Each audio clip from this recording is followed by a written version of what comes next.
Yan, kita nyo guys, ganyan kainit. No, mag alas 12 ng tanghali. 10 kami lahat.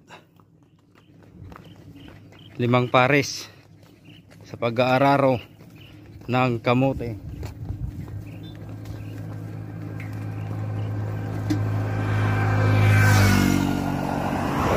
Kaya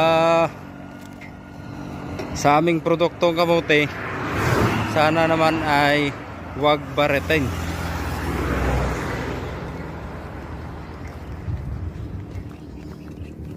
Yun ay hindi namin yun ikakayaman. Pang tawid gutom lamang,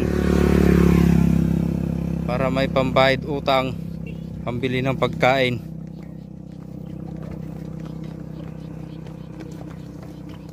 Ayun guys.